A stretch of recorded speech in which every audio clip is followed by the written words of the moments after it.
Je vous demande d'accueillir Monsieur le ministre de la Santé, Monsieur Xavier Bertrand. Bah oui. Vous m'attendiez plus.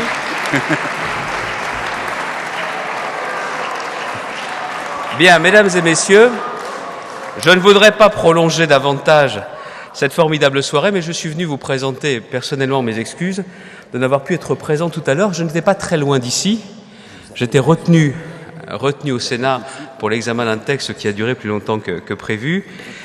Mais je sais qu'il y avait nombre de ministres qui étaient présentes, qu'il y avait aussi un Premier ministre, qu'il y avait aussi l'Altesse royale, des parlementaires, le recteur qui m'a accueilli, ainsi que le président et le secrétaire perpétuel de l'Académie de médecine, le président d'honneur de la Fondation du Rhin et la secrétaire générale, ma chère Brigitte. Je n'ai pas pu participer tout à l'heure à une cérémonie particulière.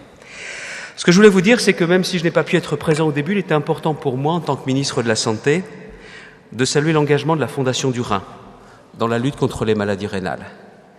Vous avez su montrer que c'est un véritable enjeu de santé publique, et pas seulement ce soir, même si ce rendez-vous est un rendez-vous traditionnel, attendu, et j'ai la preuve avec cette assemblée particulièrement nombreuse que vous êtes entourés, que vous êtes accompagnés.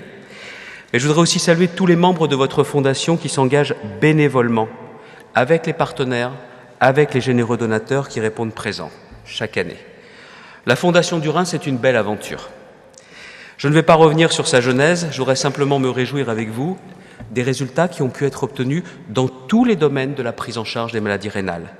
La recherche en néphrologie, le dépistage, la prévention, parce que le patient ne sait pas toujours qu'il a une maladie rénale, l'aide aux malades, l'éducation et l'information du public et le soutien aux chercheurs.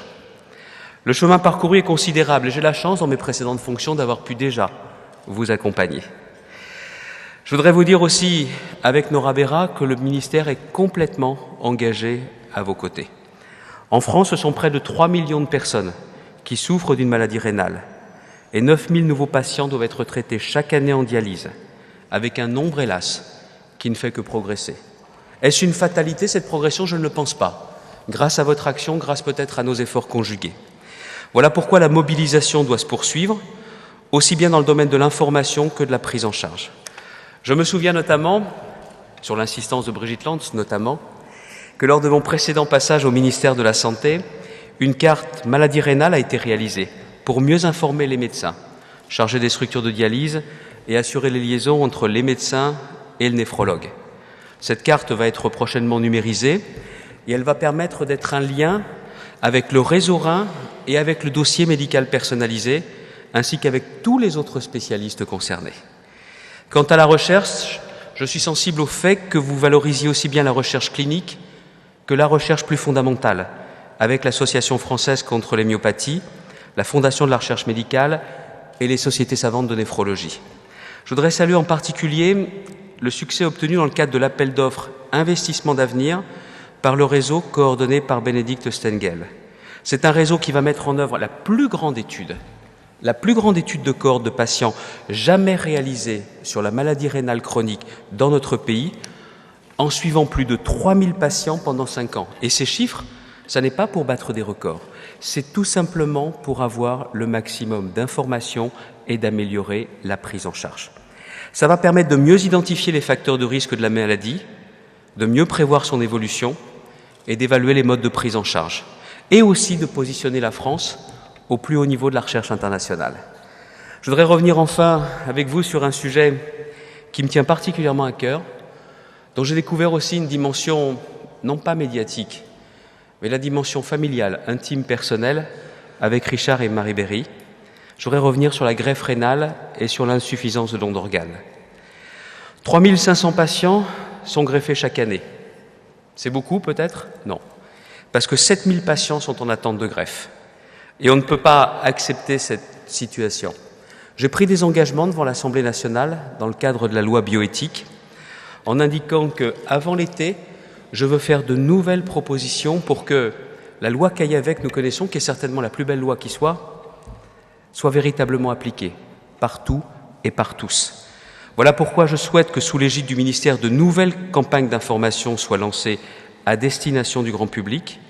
Un rapport sur ces campagnes d'information me sera remis avant juin 2011, comme je vous l'indiquais à l'instant. Et je sais aussi que vous organisez des campagnes de sensibilisation au don d'organes en lien avec l'association Don de soi, don de vie, que préside Marie Berry, sœur de votre président d'honneur.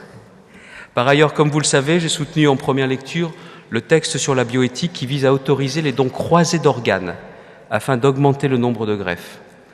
Je pense que nous ne devons pas avoir peur d'aborder dans nos conversations, en famille, entre amis, cette solution du don d'organes, parce que cela peut conduire à une véritable renaissance pour le patient dans sa vie personnelle, familiale, amicale et sociale.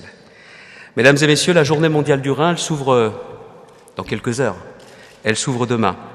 Elle est spécialement dédiée au lien entre l'insuffisance rénale et les pathologies cardiovasculaires, et ce sera l'occasion de faire un bilan de toutes vos actions en France et dans le monde sous la présidence du professeur Ardayou. C'est grâce à vous que nous pouvons informer le public sur les maladies rénales et donner aux patients des soins de meilleure qualité, une prise en charge à la fois plus humaine et plus efficace, mais en définitive, que donnons-nous aux patients? Avant tout de l'espoir pour eux-mêmes, de l'espoir pour leur famille, et c'est bien en vous voyant tous rassemblés ici, à eux que je pense, à ces patients qui, grâce à vous, se sentent moins seuls, beaucoup moins seuls. Je vous remercie de votre encouragement.